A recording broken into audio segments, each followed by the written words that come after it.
welcome. Happy belated Purim, Good Yontef, and Chag Sameach.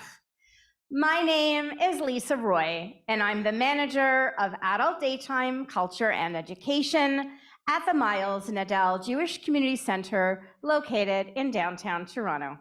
How wonderful to be hosting today's comedy show, Female Jewish Comics Fighting Double the Double Standards, which is being held in celebration of the Jewish holiday Purim that we just had earlier this week, and International Women's Day, which was yesterday. Woo! Today's event is co-presented by the Canadian Jewish News and is supported by a Resilient Communities Fund grant from the Ontario Trillium Foundation. Today is also an important milestone. This is my very first in-person Purim event in 3 years. Many of you I have seen at my virtual programs. Some of you attended our in-person programs this past fall, and some of you I have kept in touch with only by phone and mail. And this is my first time seeing you in person in a very long time.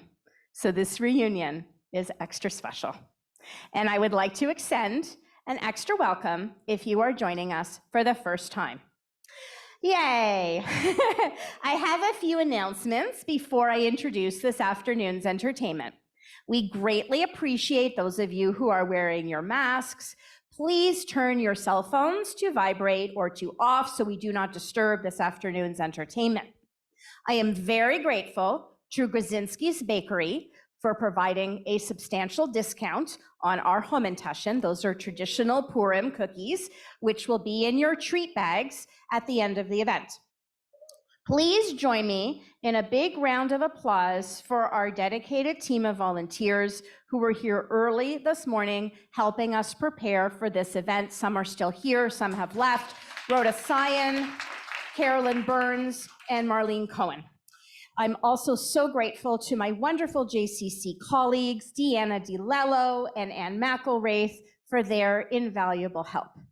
And yes, you can applaud. And a huge thank you to our Al Green Theater technical staff, Peter Fellhaber, Jake Rolls, Tiffany Yaw, and to the front of house staff for doing such a wonderful job assisting with today's event. So now I would like to welcome to the stage Yoni Goldstein, the CEO and editor-in-chief of the Canadian Jewish News, to say a few words. Go right into it. Hi, thanks. Is this on? There we go. Hi. Hi, good afternoon, everybody. My name is Yoni. I guess by all traditional rights, we really shouldn't like Purim ended 2 days ago. What are we even doing here? We should be on to the next tradition of our people, which is to fight about who's hosting the Seder in a month from now. I think I have like the early, I'm in the early lead here because my family left me completely out of their Seder plan. So I have to plan my own this year for the first time. And I'm looking forward to that. I think my kids will get a kick out of it. Anyways, I don't want to take up too much of your time. Let's get to a little bit of Purim remnants for everybody to enjoy. We'll have a table outside afterwards if you'd like to see me or my colleague Lila, who's sitting in the crowd. Lila, by the way, has all of her Seder plans sorted out already, so we're good there. And we'll be happy to talk to you, give you some magazines, talk about what we're doing, and maybe hit you up for some donations. All right, that's about it. Thank you. Many thanks, Yoni. That's terrific. I am so grateful to the Canadian Jewish News for generously co-sponsoring today's event. So, the comedy show that you are about to enjoy is part of the CJN's podcast series, Shticks and Giggles, which is hosted by comedian Laura Leibow. Laura has performed in legendary comedy clubs like the Improv and Mickey's in Los Angeles, Gotham and Broadway comedy clubs in New York, and at the Just for Laughs Festival in Montreal. Laura will be joined by acclaimed stand-up comedian Rachel Manson, who has been featured in comedy fests in San Diego, Dallas, Seattle, and Milwaukee, and Natalie Norman, whose decade-plus career has included appearances at the Winnipeg Comedy Festival and Just for Laughs festivals in Montreal and Toronto. Please join me in a warm JCC welcome to the stage, Laura Leibow, Rachel Manson, and Natalie Norman. Hi, everyone. How's it going? Hello, hello. Look at this, like, slightly packed house. Oh my God, that's not horrifying at all. Is anyone I'm related to here? You're doing your best to be related to me? Oh, You're fantastic. doing great so far in that you are here. Yeah, that's what we like at our comedy shows, a lot of effort on your part. I thought you were saying you're doing your best to make me your family, and that maybe you had like a son or daughter you wanted to set me up. Yeah. I'm also willing to take any of your sons or ex-husbands. Or current. Or there you go. Fantastic. We've set it up. Okay, so you guys are fun. We're excited. Yeah. Welcome to the show. We are 3 Jewish female comics. You guys are, absolutely. You can cheer. I'm Laura Leibow. I'm going to kind of moderate tonight. We're going to talk about Jews, women, comedy, Purim. If someone wants to explain to me what Purim is, Come on. we will cover it. I know like the gist, but I wouldn't mind you guys getting into detail on the stories at some point. I feel like Rachel's gonna know. I went You went to Hebrew school, right? to 12 years of Jewish education. I went to Bialik Hebrew Day School. I went to Tannenbaum Chat Wallenberg campus. I actually don't, I think there's What one year campus did they now. cover Purim? What year? All Yeah, the years. every Every single year. year. Okay, Every year at this time they cover Purim. I thought it was maybe like year 12. No. Okay. Zero. It never went by without recognition. Okay. So then you'll be responsible for explaining Purim at some point. I will. Well, I will. Let's see. We are going to start with a couple questions, and also just so you guys know, like, this is interactive. I'll ask you guys at the end if you have any questions, but if you just want to scream out, Just want to schmooze with us. if you We're just wanna very schmooze, lonely. You can not ask that lonely. whatever you. We're you have lovely their on husbands. Stage, we're less lovely off stage, but on stage we're delightful. But you guys can ask us about comedy, women, whatever. You can ask us for lunch. We might say no, but you can certainly ask. Take us to okay. UB. My mom actually did text me. She said she's going to UB. She's getting pea soup. Do I want any? Yes, she's you gonna bring it here do. for us. Well, that's the thing. This is bad, but it's a way to coax me to her home. And I do visit my mom. That let's is be the clear. most Jewish mother move I've yeah, ever it's a heard good in my move. life. It's a good Great move. because I do want the soup. But I haven't seen her in like 6 days. It's not been months. But day 6 is like, she's abandoning me. I'm gonna buy soup and kind of coax her to the house. 100%. So that's where we're at. Every I'll Shabbat see. dinner. I'll see if she has any extra for you guys. Oh my God, please. Give me the pea getting soup, any. give me a Greek salad, give me a blintz, I'm happy. I like the niçoise. Okay, controversial. Hold on. We will get into this. You get a niçoise salad I get other things at too. United Bakers. It's good. Has anyone tried the niçoise at United Bakers? Are you Jewish? Have a hand up. And You could. it's delicious. Really? And Okay. you are Jewish. Okay. Lights up, should we check? Your Wow. credentials. I am Jewish. Okay, but I guess I have kind of like a. My dad's Jewish, but he's got like Goysha Jew vibes. Well, yeah, you're blonde. Well, this not is naturally a lie. blonde. This is fake. Really? Yeah, you think I'm a natural blonde? Oh This is really cute. This is cute. Can you Anyways, tell they're younger than me? I swear to God, I do have questions for. I was gonna say, we'll do this professionally. And also, before I get to my first question, I just want to say my costume is I'm dressed as my bubby and my Zadie. How amazing is that? Yeah, because this is my Zadie's tie. This is actually his tie. This is not my bubby's necklace, but I feel like It does the she job. would wear It does the job. Okay. And your Zadie's boots, I think. Yes, these are my Zadie's boots, absolutely. So I'll ask you guys this. It's a slightly reductive question, but between being a Jew and being a woman, Is there an identity that you more strongly Yes. identify with? Okay, Natalie. Jewish. Really? Yes, I'm so everything I do is so Jewish. Yeah. But like, I do think they go hand in hand. I am Sure. a Jewish woman. That's literally what my bio says on Instagram.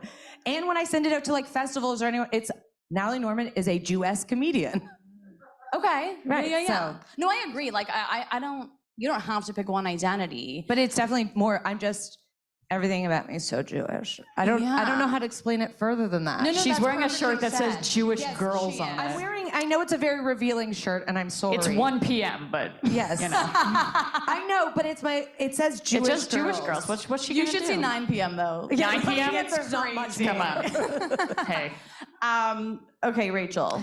Yeah, I don't know. I think you're right. I think they're so deeply intertwined because I wanted to say I think recently I've been leaning more towards the woman in me because I spent so much time with the Jew in me. Yeah. that I was like, what's she about? Let's check on the woman.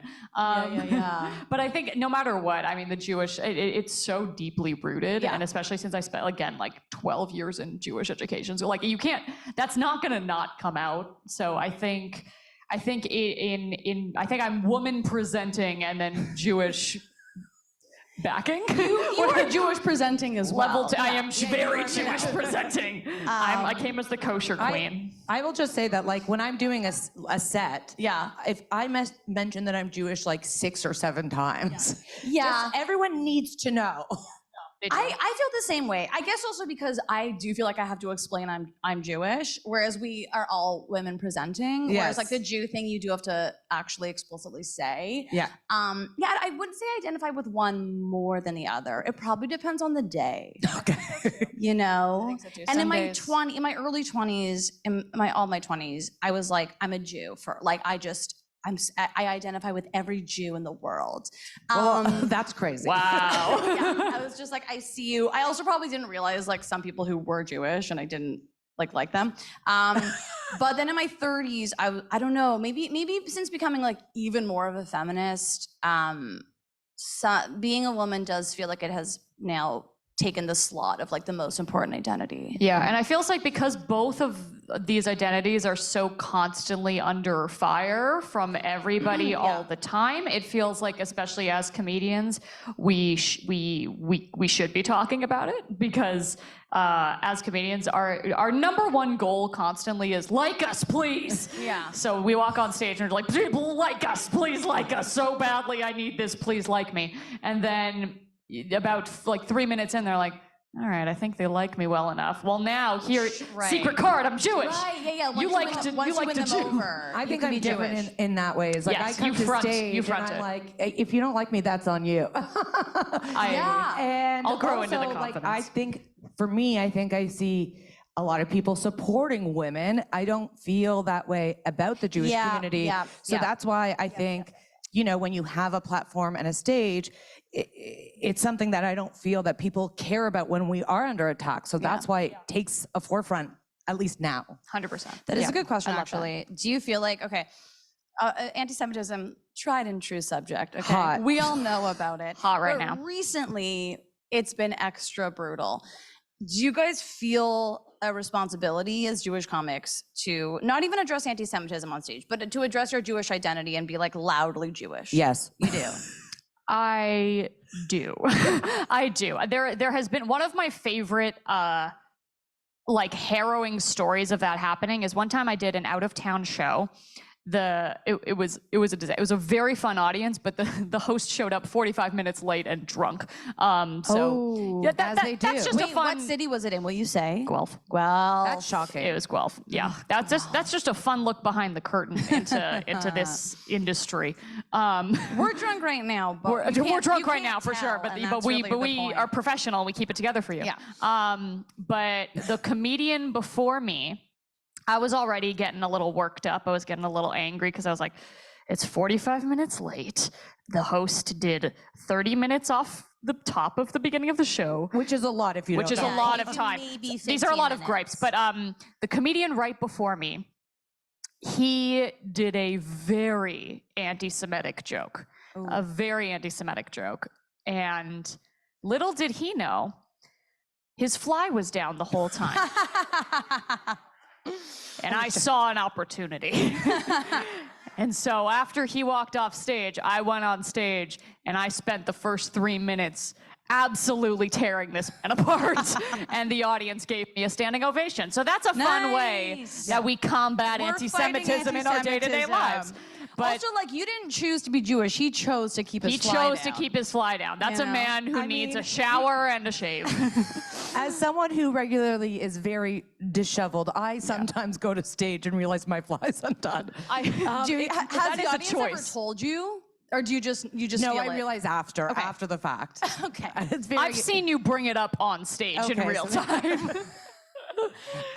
But yeah, Okay. I So feel, then, on that same subject, do you think it is appropriate to play around with stereotypes, both Jewish stereotypes, female stereotypes, any stereotype of an identity you belong to? Do you think it's okay to play with them, use them? That's a great question. I think it's okay if it's so obvious that it's a joke. Yeah. If you have to explain to people it's a joke, then it's not working. Right. Yeah. And that's you as a comic, that's your responsibility to make it so zany, Right. for lack of better Yes. words. Yeah. And so over the top. And also that's a hard, like you have to be a strong comic to do that. Yeah. And be ready for some people to be upset with you. Because even if everyone's getting it, there's always a chance that someone's gonna be pissed off. Yeah. And then you're gonna have to, if you choose to, explain it. So I just think, if you're gonna do it, it has to be so obvious. Right. Yeah, clowny. I also think I personally, and I won't speak for everyone, but I will mitigate my content based on who I know is in the audience.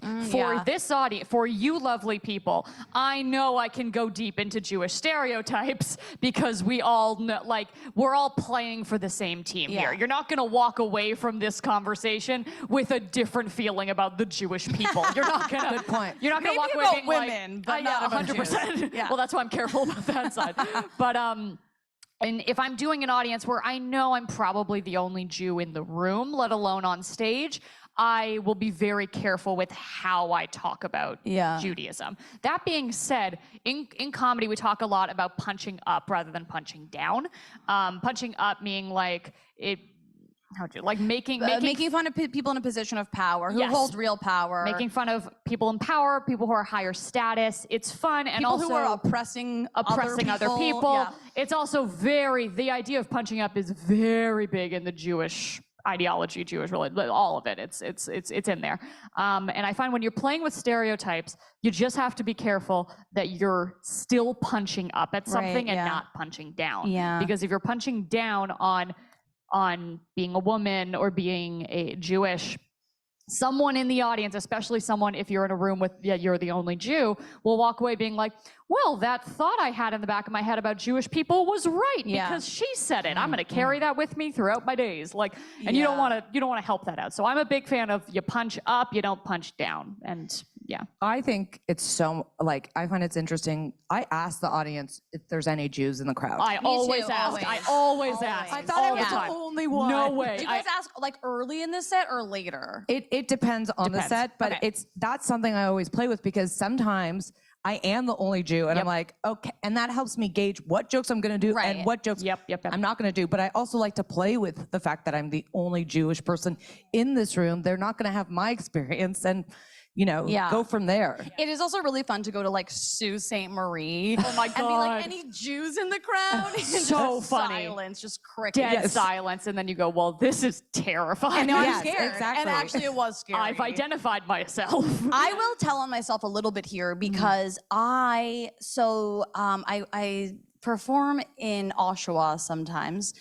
And Oshawa's not known for its, how shall we say, Progressive? Jewish population and progressive values. And I have a joke that, like what Natalie was saying, where it feels so silly and so clownish that nobody could think it's real. It's playing with the idea that, there's this stereotype that Jews control the media.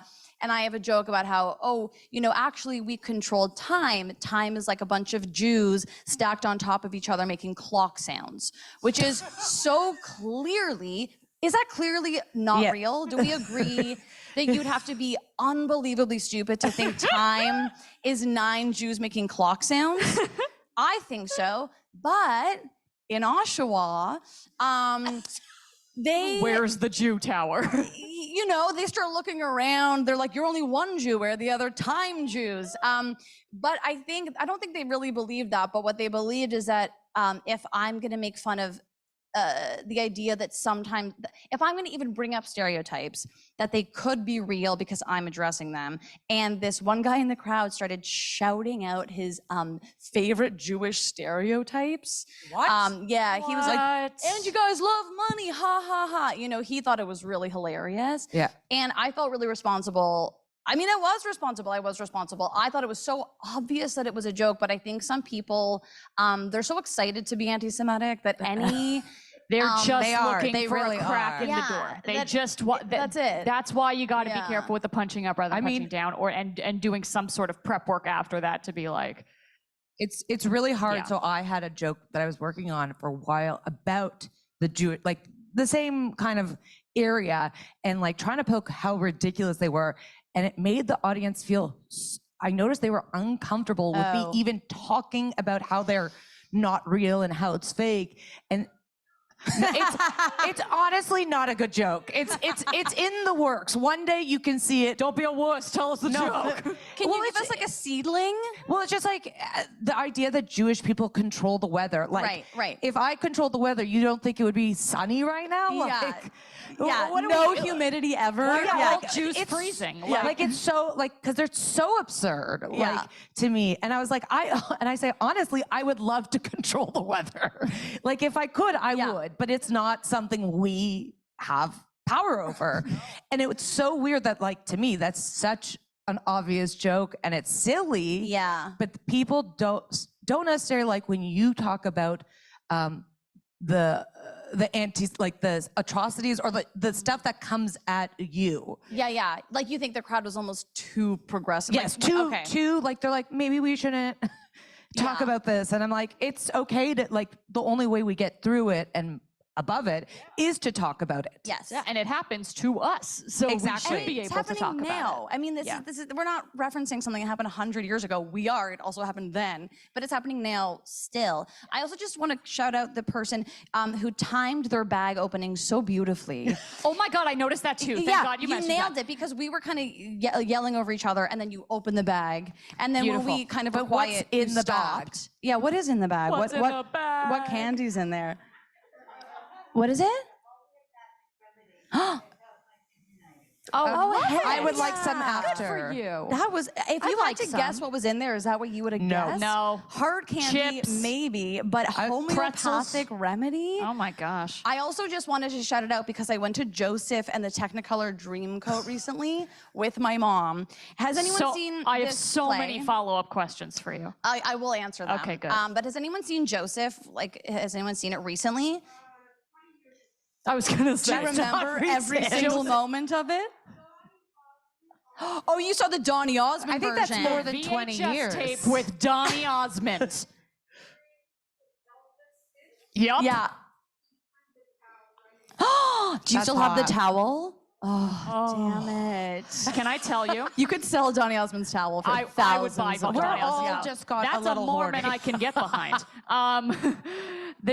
Can I tell you, so there is a VHS tape of the Donny Osmond production of Joseph and the Technicolor Dreamcoat Yeah. that I played so many times in my home that my family had to have a meeting and banned it from ever getting played again because my sister was like, this is where we draw the line. You are a theater kid, eh? I am That's a so theater kid cute, to my though. core. I know to this, if you all, how much time do we have? If we have 2 hours after this, you stay right here. I will perform all of Joseph in the Technicolor Dreamcoat, word perfect. Awesome. By myself. We'll make sure you guys can get out before she starts. 100%. We'll we should put the lights up and kick me out. Okay, but Rachel, I don't want you to feel alone because I might not seem it, but I too am a we've talked about I wanted this, to be a Broadway star as a kid, and then I realized I couldn't sing or dance or act, and so I went with comedian instead. But I cried when the play started. I was so emotional. I also haven't seen live theater in so long. I'm bad at processing emotions, so I wait until like the theater's allowed to start crying. Anyway, I've cried moved me. I've cried at every musical I've ever been to. I feel so serious. different than both of them. I'm not at all a theater kid. This is not the norm. This It's is okay. a mistake that I ended up as a stand-up comedian. Yeah, you're definitely too cool. Well, I was for like an theater. artist child, so Oh, a visual artist. yes. Not great at it. It was like, There's okay. a reason we're all up here. It's because we Yeah, failed we were at bad other at the stuff. other things, and Yeah. now we're here. Anyway, the reason I brought this up is because my mom, she kept crossing and uncrossing her legs a lot, and she kept kicking the chair in front of her. So she was already like aggravating the woman in front of her. And then there's a scene right before the intermission. It's the quietest, most serious scene in the play where Joseph's in jail, and it's literally dead silent. Door to me. Yeah. Da, da, da, Wow. da, It's da, beautiful. da. Yidle-dee-didle. I don't know the words, but it's very Yidles. Jewish. And then my mom chose that moment to open like the loudest snack, the crunchiest bag you've ever heard in your entire life. And the woman whipped her man and she was like, stop. She just said stop. Stop. And my mom was like, oh, This is no. Joseph. This is my one chance to see Joseph. It's only been on stage It's only for been 38 70 years. And the best part is this woman was alone. Oh, And that's she me. she knew the right times to clap and stuff. Like she follows them around like fish. Like she That's- has seen. That's me in 20 years. I will be going to Joseph alone and getting mad at everybody around me to shut up. Oh, anyway, I just think anyways. it's important to acknowledge when somebody opens a bag well. yeah, and you did So great. you nailed it. Well We're done. proud of you. Okay, I will get back to the subject at hand. Okay, this is a question. So sort of the idea of double standards or also, anti-Semitism, misogyny, whatever. Who do you think is more likely to sort of impose double standards on comics? Other comics or comedy fans, like the audience? Oh, that's a hard one. That's a great question. In Canada, Sure, in Canada. well, I'm saying in Canada, I think it's the fans. Yeah. Yes. Because I think in like we both just were in the States, Mm-hmm. like don't worry, they didn't pay me. And I just have to say that because I don't want, Legally. if someone knows someone who works at like the TSA or something, I don't want to be banned from the States. I did not get paid. Jews control the TSA, so it's important they say that. Yeah. Exactly. But I find the audiences there, they don't really, they just want to have fun. Yeah. And here I think they're a little more uptight, and so I think they hold those double standards more. Yeah. Yeah. Where the comics in the States are more like Yeah, Definitely. competitive and aggressive. competitive, just but loud, like more loud and Yeah. like opinionated. Yeah. Right. We will also say, we were talking about this backstage, but we just came back from doing shows in the States and in California and in New York. I was there for love. Little so- brag. Oh yeah, Natalie was there. I was there for love, man. not comedy. 100%. And we'll get into that too. We'll stay out for the 2 hours. I'll do Joseph here, and Natalie will tell you about her love life. You don't want to know about my love life. It's crazy. Absolute nightmare situation.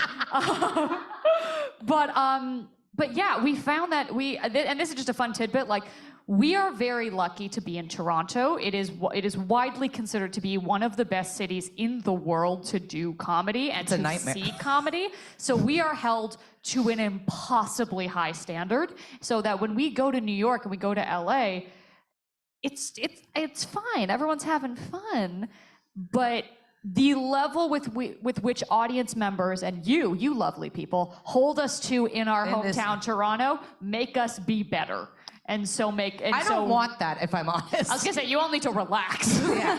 But It's stressing me out all the time. but definitely, yeah. I guess we should also be a bit clear. Like there's different kinds of standards, right? And like the kind of double standard that I find is often imposed on women. Yes. This is like a classic. I'm sure you guys will relate, but especially when I'm doing comedy in small towns, a male comic will go up and do like the dirtiest, most disgusting set you've ever heard in your life. Like awful, disgusting jokes. And I'll go up and I'll do jokes about sex. and they are disgusted, but they love the guy. I had that happen in Toronto recently. Yes. It happens here too. There was a show I did, do you remember, I think it was last Friday, there was like that snowstorm. Yeah, that big snowstorm. Horrible. I The still went out thunderstorm, because yeah. I'm a professional. You did a show that night? I did a show, and there was an audience. That's so impressive. And I was the headliner, and I will be honest, my jokes are disgusting. Are they offensive? Natalie's pretty gross. I don't think so. I always punch up. They're not offensive, but no. they're offensive. But They're they're just- gross. Yeah. And I can admit that. Of course, I can admit that because I'm disgusting. But the audience reaction to and everyone before me was a man, and 5 of the people before me, which is a lot of people, were new comics. And so here I am with my experience and my professionalism. I could feel them we can see, and especially in this room, you can see the audience, and I can see them feel it. turn on me. Yeah. And then I heard a bunch of boys, which is anyone under 30 to me, just children snickering and mocking me, and I can see them. And I stop my set and I go, "You don't like when a woman's gross?" Like, at this point, I'm too tired to not acknowledge it. And I almost asked them to like get them kicked out because I'm not gonna put up with it anymore. No. Wait, Natalie, these were audience members. These were audience members. It was disgusting. disgusting, but I was also like, I know I'm better than everyone else on the show. Yeah. Like, Yeah. I'm sorry, I know my value at this point. And she's been doing it for decades. Not decades. I'm only 15. So that's implausible. Oh, just one. But it's so true, and it can be something as simple as that, as like they'll tell a dirty joke and it's fine, but we'll tell a dirty joke and they get very upset. Or it's something as simple as, and I guys have talked about it already, clothing. Like a man will go on stage with his fly down, and that was a disgusting situation. But I go to shows where men will show up Disgusting. like male comedians would go on stage in a stained t-shirt and like jogging shorts or borderline like sweatpants, like pajamas, and they'll do their set and the audience is like, okay, very good, haha. We as female comedian, and I don't want to speak for you guys, but like have to think so carefully, depending on what show we're doing, who the audience is, where we're going, what we're going to be talking about, of what we wear. Yeah. Because if we dress a little too sexy, if we don't dress sexy enough, if we're dressing a little too baggy, like based on what we wear, the minute we walk on stage, everyone in the audience is going to make judgments and already conclusions about whether or not we're funny. Yeah. Whereas the men don't have to do that. It is crazy to see how some people show up to shows. On top of it, they don't look. I always think, even if I'm dressed a little sluttier, I'm still dressed I'm still dressed professionally though. Yeah. I'm still like, my hair is done, my makeup's done. Yeah. I don't usually it's the daytime, I don't wear glasses on stage, I can't see as well. And men will come and you're just like, did you come out of a well? How do you think this is disgusting. professional? But that's it. They don't Sometimes we have to rescue men from wells right before the show. They climb out and then drag their bodies on stage and do Sopping 5 wet. minutes of comedy. But they kill. Yeah. No, but it's also the line of what we have to wear. It's like it's this very specific niche spot you have to find that shows that you're presentable and you care and you're cute and you're easy to get along with, but you're not sexual, but you do have sex. Like I'm telling you, the standards are Absurd. wild. Pretty, but not too pretty. I think because but I'm just like a little bit older than both of you, I'm at the point, like anyone who, as you get older, I think we care less about what other people think. Sure. So I'm at the point where I'm like, listen, this is who I am. And I say to them, if you don't like me, that's on you. Yeah. Because I know what I'm doing. I know it's professional, and I want to have fun with what I wear, and I want to enjoy my time just as much as the audience is going to enjoy their time. Yeah. But I also will say, I do have a preference of an audience type. Yeah. I prefer to perform for women and queer people because they're, in my opinion, way more fun. Yeah, and absolutely. they laugh more. They want to have a good time. It's so funny that in the media, everyone's calling like young liberal people the like uptight ones when they're the most willing to laugh. Yeah. The worst thing ever is an audience of like 45-year-old like men who are just very, I don't mean to man bash, but men, all of you men are beautiful. I love talking to all men. of you. I date men. We love men. We love you. We love all of My them. dad's a man. My dad's a man. I have a dad that's a man. They're I all date fantastic. men. That's just a reminder, I am single. If you have grandsons, we need them.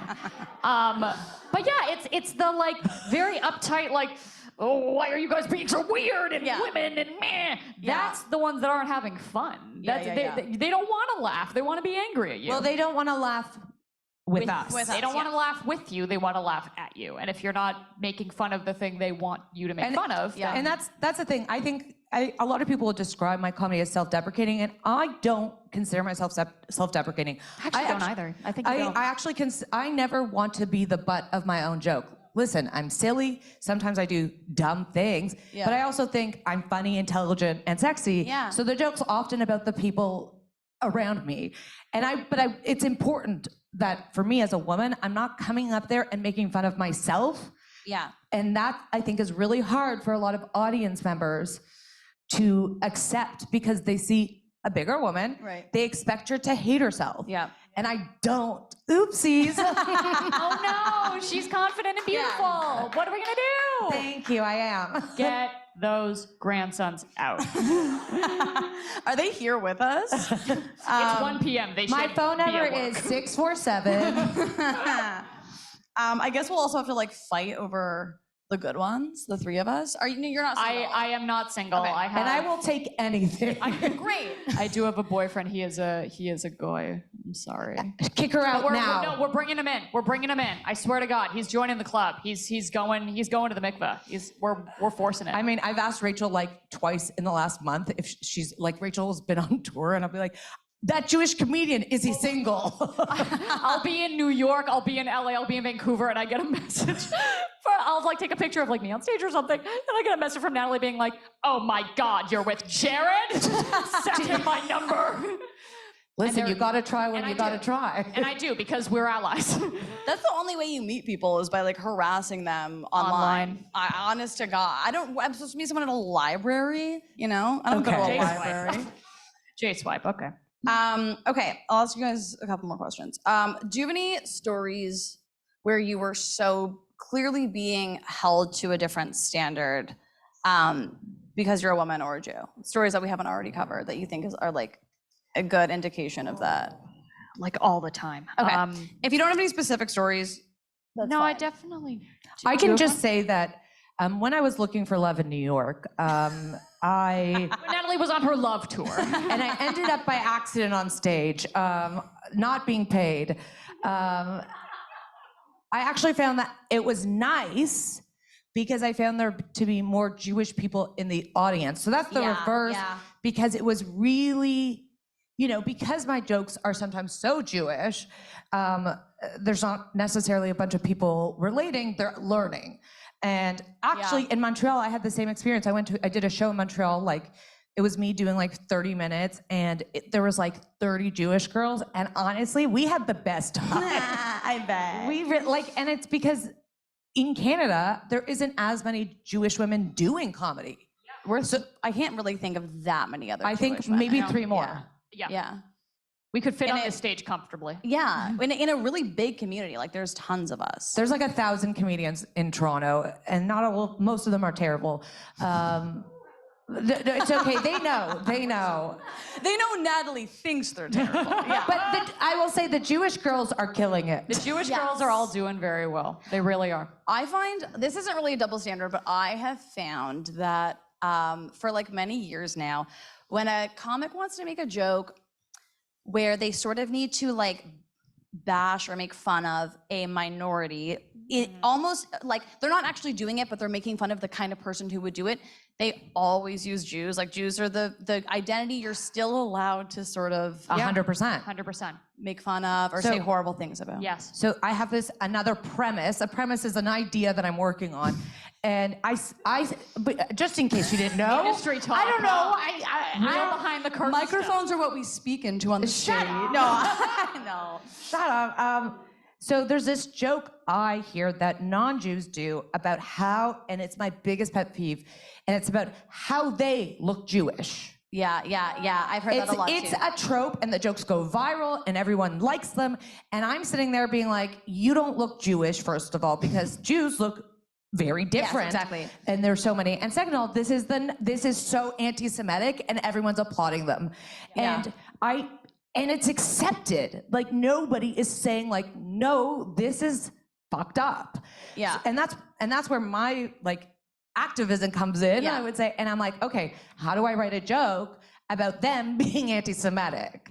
Yeah. And it's hard. It is hard. The joke is hard. not working. Well, it's also people really like to be anti-Semitic. They It's do, taking away man. something they enjoy doing.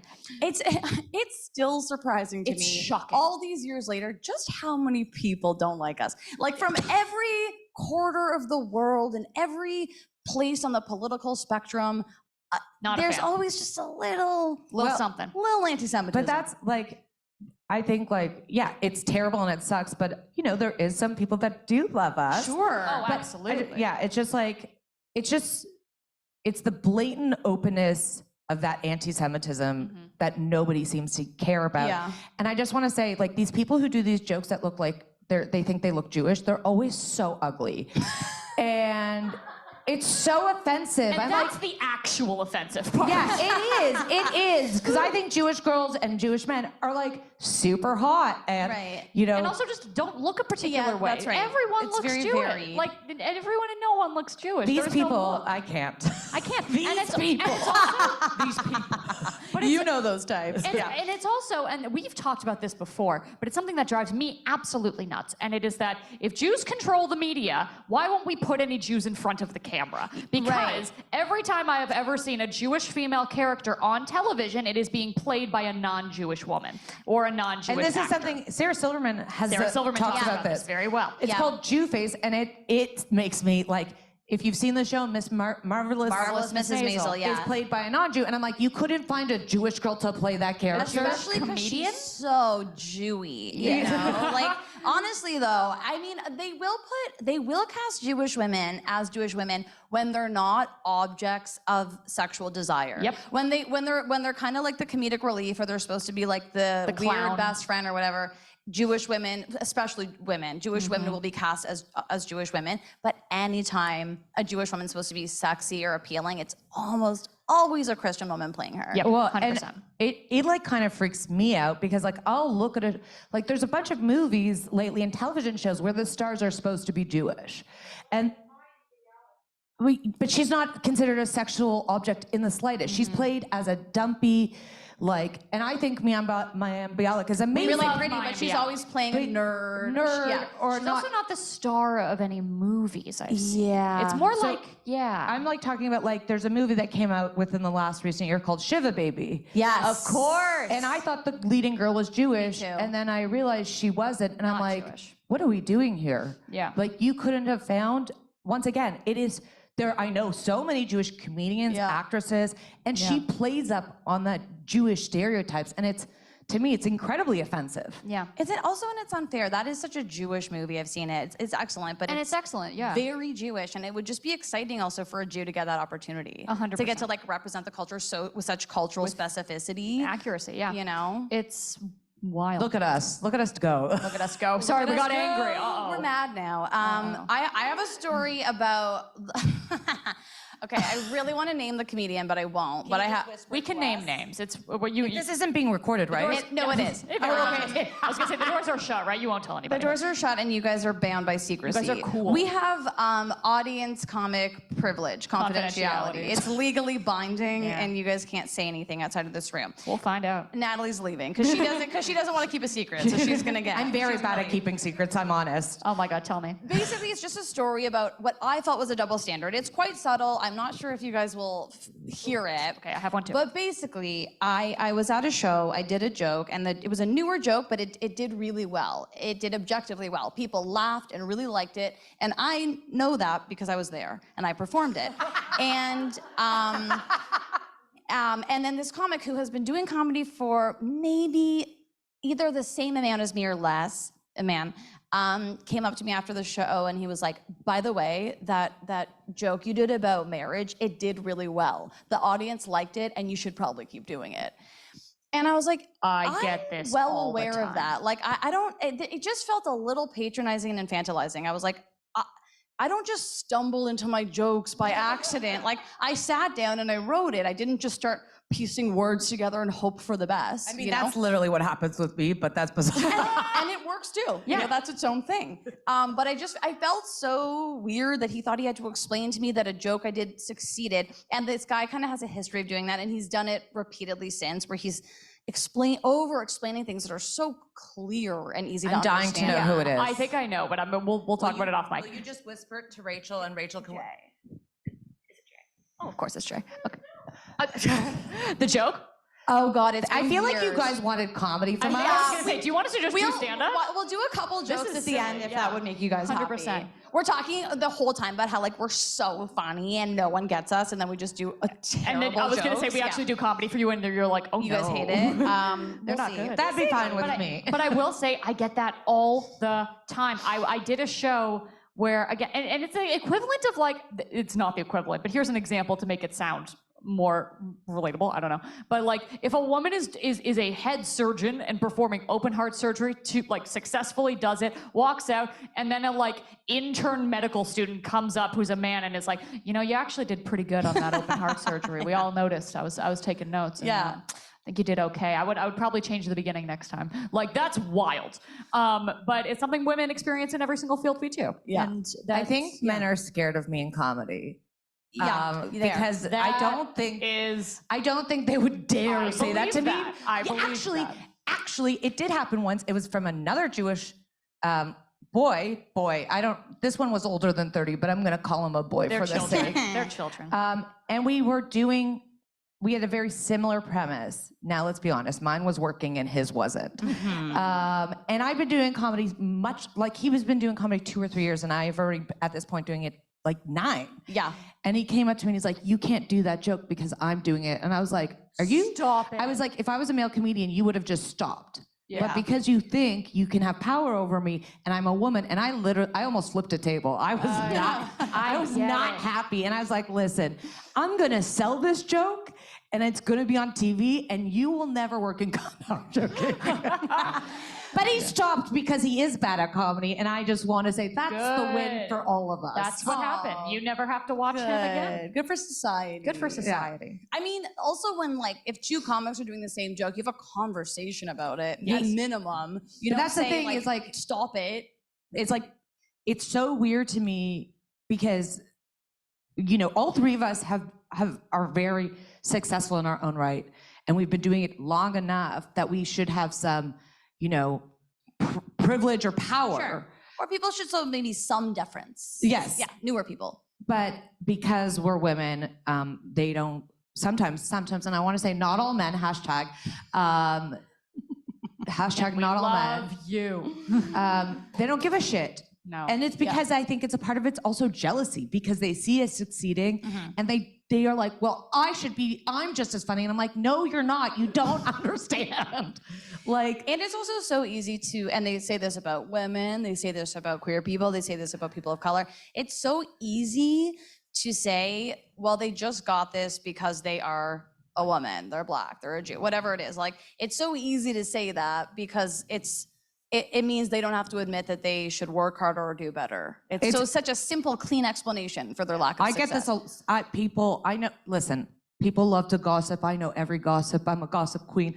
I hear everything. Nianta's up here. I hear everything that's said about me or anyone else. And it's unimaginable how many people will do it to what I call others. So there's men and then there's everyone else. And it's a big thing where right now, when we get opportunities, people think it's because of our otherness. And I'm like, if it's because of my otherness, why did I wait 7 years to get this opportunity? Yeah. And I worked really hard, and I've given up a lot of things to have like this life, which, like, you know, dating is hard for me. I don't get to, you know, or having a normal life is hard. I've given it up, and you don't see that, and you think I just rose. And then, anyways, I need someone. I found out this week that I have a lot of evil eye on me, and if anyone knows someone who can take that away. God. Wait, what about that homeopathic stuff? Does it get rid of the evil eye? Oh, it's yours. Okay, It's yours. No, you need protection from the evil eye. My Bubby was so into the evil eye. Your Anyways. Bubby was? Oh my God, yes. Always the bracelets, always the red bands, everything. Is she still with us? She is now still with Oh, us. it's okay. So she can't help Natalie. She cannot help Natalie now. By the way, did you make your did you buy that or did you make your homeopathic ointment? Oh, Amazing. I love the big nice. carrot.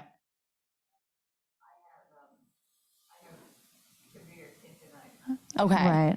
Yeah. And it helps.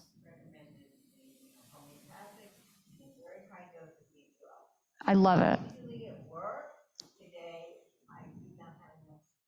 Oh, you're telling me. Okay, we're also Brutal. screaming up here on stage. I was going to say, which we're also very loud. that could be part of the issue. Mm. Okay, good. So it's not our Good. fault. Don't- It's not you. You know it's what me. I love? I love Jewish women helping women. Look at us, Sure. just making recommendations, talking shop. Oh, You're not Jewish?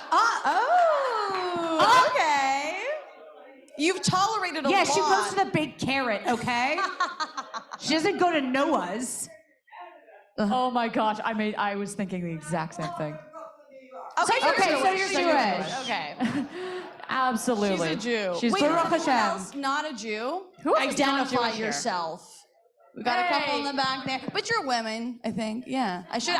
I shouldn't gender you, but Wow. good. Okay. What a crew. And then everyone else is a Jew who seems to be slightly enjoying us, I guess. you know, It feels like a slight enjoyment. take it or leave it. I get A it. slight enjoyment is why I started this in the 100%. first place. To be slightly enjoyed. Just what? Oh, we don't know what.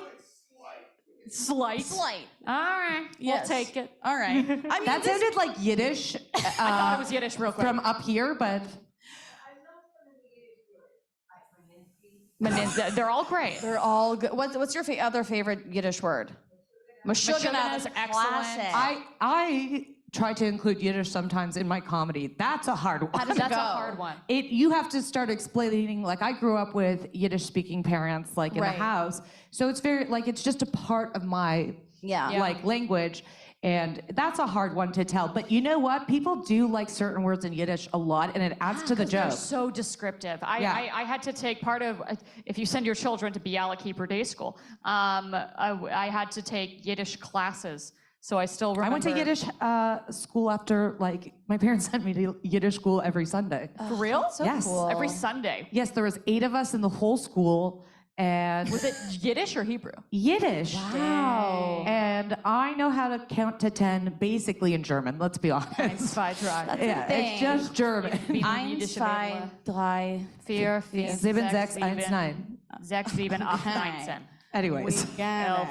we get really, do all of us have ADHD? I do. Probably. Okay, yeah. And you all wanted to come here to watch us count to 10 in Yiddish, right?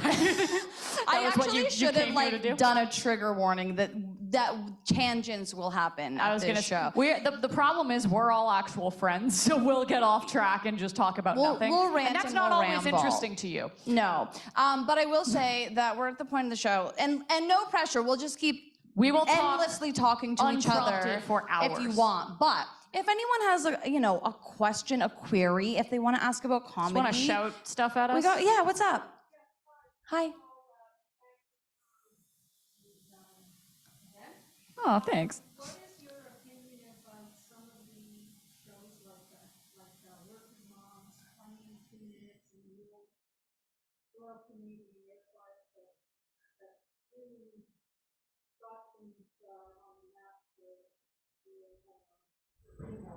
For sure, absolutely. I mean, honestly, I was gonna cover this as a subject in general. Oh, sure. Okay, the question is, what do you think of shows like Working Moms, 22 Minutes, Canadian Air Farce that put like women on the map? Yeah. Mm-hmm. Yeah. To feature Canadian women comedy. in comedy. I mean, truly any show, anybody, especially from a time prior to like 10 years ago, that was featuring women in comedy. That's great. I mean, I only started comedy because I saw women in comedy, right? I'm sure you guys can say the same thing. And Second City. Second City.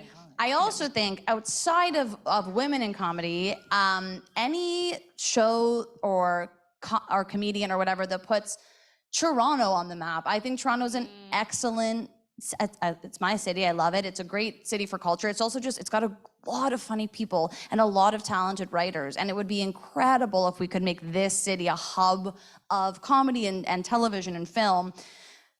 We're on the way, it's not quite what it should be, and the ceilings for success is quite low, but shows like that do help with that, you know? Absolutely. Yeah. And the fact that we're in a new era of streaming, of Netflix, of all these things can get made here in Canada and be very clearly Canadian and be female Canadian, and that could be made here and then be sold and be able to be accessed by people in America. So they'll start watching us too, which shouldn't be the goal, but I think it has to be the goal because they have money. They have a bigger. It's Schitt's Creek is fantastic. I mean, they do like. For us, it's very important that like the content that we create here does have access in the States, because simply on the fact that they do have a much bigger population, much bigger audience, more and more people, money. more money. And I think it's also, but to go back to Laura's point, like in terms of especially those older shows like Royal Canadian Air Force and Second City and all those, again, more reasons why like Toronto is a comedy mecca, it is a comedy hub. But I think it's why you always hear people saying representation matters. It's that thing of like, if I see somebody that looks like me and sounds like me on television, on stage, on screen, I will be more likely to consider that an option. But also have confidence in yourself and believe in yourself, because you know it's important to see yourself in different types of media. Totally. Somebody else like me has done this, which means that I can do it too. And that works for everything. That works for if we see a woman who's an astronaut on TV. That works for if we see a Jewish scientist. That works for... Have you guys ever seen a Jewish scientist? You heard of Jewish scientists? Your daughter's a Jewish scientist? No way! Wait, Nice. where is she sciencing?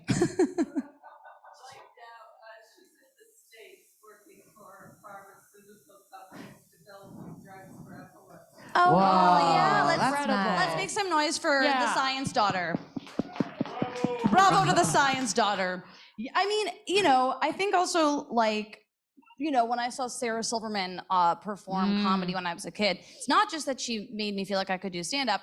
She made me more confident as a woman amongst men, like as a woman who could. Well, and also so Jewish. So Jewish. Yeah. And like not sorry about the fact that she's Jewish. God love her. I mean, I think for me, it's like, I mean, I love watching old clips of Joan Rivers. Yeah. Like, Natalie Norman is the next. She actually, just before we got up here, said she's entering her Joan Rivers phase. I am. So get ready. I'm getting cunning, and she was the first one to drop the F word on stage. You heard Was that she? one? No, I meant you You Natalie were Norman. today. Oh, I did. But I like, that's the thing. Like, Joan Rivers to me is the epitome of like female comedians. Yeah. I think, you know, she opened the door for all of us. Yeah. But I love, my favorite thing about Joan is watching her set, and there's a reason I'm talking about this. Her set on Johnny Carson, her first television set, she was like 27 years old, and she was so unapologetically loud, Jewish, and just her. And I think for me especially, loud and unapologetic. Yeah, totally. It means the world to me to see that. And it's always sad that I've never, like, it'll always be like a soft spot that I never got to meet her. Yeah. Because I do think she would have loved me, but I guarantee you she would have. I guarantee we got along probably too well. But yeah, that if she didn't exist, who knows if any of us would be doing comedy. Oh yeah, she's a crucial reason. And even thinking about it now, like there are still so few Jewish female stand-up comedians that you can list off the top of your I can only think of two. I thought we were talking about Joan Rivers, we're talking about Sarah Silverman. And Amy Schumer. And Amy Schumer. There are, and who? She, Oh, Catherine Reitman. Catherine Yeah. Reitman. Does she do stand-up? But she's a great comedic She's writer. a comedy writer. A great comedy writer. And yeah, so even there's so, more. There's definitely some more. but they're like but they kind of have their wave. They give the spot to one or two at a time. Exactly. and you can quickly, we can all think of other stand-up comedians faster, and there's more of them. And so I think even the fact that there were like 2 or 3 that really stuck with all of us is enough to show how important it is that there's more. Yeah. Anyone else wanna ask a question before we shuffle on? Oh out yeah, of here? yeah. She never denied. I mean, whenever she acts, do you want that? Or don't you want that? It's funny in all our movies. I think she's never said anything in an interview about Judaism. I mean, Yeah, she played very Jewish characters. And she played comedic characters. And I don't know if I've ever considered her a comedic actress, because I always think of her as a singer, but I think she you're played right. funny girl. She's very funny. Yeah. Funny girl. Oh, love the way we were. Absolutely. Well, Yeah. if you look back at the history, if you go even further back to like this is so nerdy, and why do I know this? The vaudeville era. Yeah. Oh, let's talk about vaudeville. One of the pioneer of vaudeville comedy, it's not Fanny Bryce, Sophie Tucker. So Sophie Tucker, as if you know, is a Jewish woman. She was married like 4 times. She was bigger. Yeah. And she talked about being Jewish. Exactly. Absolutely. And that, maybe that would be, I guess, the further lineage. And I do, for some odd reason, know so much about Sophie Tucker. We Makes should. a lot of sense. We Yeah, all should. but It's an important piece of history. But it is like, but do you notice how it's only one? Yeah. It's only one at a time. Bette Midler is fantastic. all of this to say, there's clearly some talented Jewish women. Yeah, love we're not This saying is there just- isn't. This is just but because we're- us listing famous But Jews we love. I think the love point it. is that there's only. There's it only so seems many. there only gets an opportunity a generation, and it should be more because we are a vast group of Jewish people lots are of us. very different and look different, and there's so many different types of Jewish people that it'd be nice to have representation of Jews and not just give it to one at a time. Yeah, whole mess of us. I got very. Hell yeah, I love that. No, I love Sophie that. Tucker. I mean, we are a small percentage. Yeah. Let's clap now. Yeah. Yeah, applaud me. There's, we're a small percentage of the population, but I do think we're disproportionately funny. I was gonna say, but I'm we're the okay funniest. with us being overrepresented in certain areas, including comedy. Oh boy. goodness. Does anyone have like a cleanish joke they want to? I have a. No. Sir, you cannot handle this dirty. If you are asking for Natalie Norman to go dirty, then It'll you be need really to pay dirty. a different price of admission, and you need to be at Comedy Bar at Bloor and Ossington At 11 p.m. At 11 p.m. on Sunday night. 9:30. What does anyone have something they want to? Yeah. Okay, go ahead. Sure. What do? Stand up. Anything? No, absolutely not. Just get up. My favorite. Nope, I can't say that. They're pretty cool. You guys can handle it, right? That's another thing. Is Yeah. I think. Sorry, I just want to interrupt again. This is Is that I think for us when we think like sometimes there's shows where it's Jews. Yeah. And so a lot of audience comes as Jewish, and I have my own stereotype where I feel like, oh, I can't be dirty. I have to be this. I have to do that. That's what I'm seen it all. But then I go and do the show and I are say amazing. disgusting things, and you like me more than people my age. So We're all just secretly afraid our bubbies are here, maybe? I don't know what it. it is. Yeah. I'm afraid my sister's gonna find out because know she's what? very judgy. I love that. But I was okay. gonna say my bubby was the filthiest woman. Okay, so in her honor. In her honor, no. Well, You go could do a ahead. dirty joke. I'll tell you guys this. I had my first. This is like my favorite story to tell on stage. I had my first kiss at summer camp, as so many Jews do. Not me. Ugh. Not you. You didn't go to Jewish summer camp? I did. She just didn't kiss You anyone. just didn't kiss anybody? That is like, it was encouraged by my parents. They like wanted, the Jews have a very specific thing with summer camp where they like take us at our most hormonal and horniest age and they ship us off to an island to repopulate the ones we've lost. And Exactly. all right, it went over well, we'll see. Are the lights coming? And I proceeded to, this is 100% real, vomit on him out of social anxiety. 100% real. Now I'm happily medicated for my anxiety. Thank you very much. I'm in terms of my anxiety meds, I'm 2 weeks in, and it's supposed to start working after 6 weeks. And there's nothing people with anxiety love more than waiting. So we're doing great. But as I grew up, I grew into my body a little bit better, a little less like slender scarecrow vibes. And when I was 16 at camp, I was allowed to participate in something called Camp Family Feud, where everyone gets to vote on very judgmental categories. That year, speaking of your sister, my sister got voted hottest female. Ooh. Hottest female. Ever. Okay. Awesome. But I got voted third most improved. Yeah, you're welcome, friends. Why was it a category? Most improved was a category, and I got third. You know what? I would take most improved. I'll take it. That is upward trajectory. That's not down. That's up. Only one person can really be most improved. No. I've seen a lot of people improve over the years. 100%, and some of them not as much as others, and that's why I got third. Oh, God. Well, Joke? Look at you now. Third most improved, hottest woman. Okay, so we're okay with that. We're fine with jokes. Do you want to tell a joke, Natalie, or do you want me to tell a joke? I think you should because. I could tell. I'll tell a Jewy joke and we'll see. I could tell a joke that's not Jewish, if that's fine. Yeah, we got some We're representation. not only Jews in this audience. Okay, this is. I was thinking about this. This is about weight. Okay. Okay. It's an older joke of mine, so give me a second. An older joke, as if I'm 100 million years old. She has to get into I gotta character. think about it. She has to get into character as a young person. I know you're seniors, but doesn't mean my memory's good, lady. Yeah, we've all smoked a lot of weed, so we're basically. I don't smoke weed, so you know what? We're seniors in our own right, you know. Anxiety meds.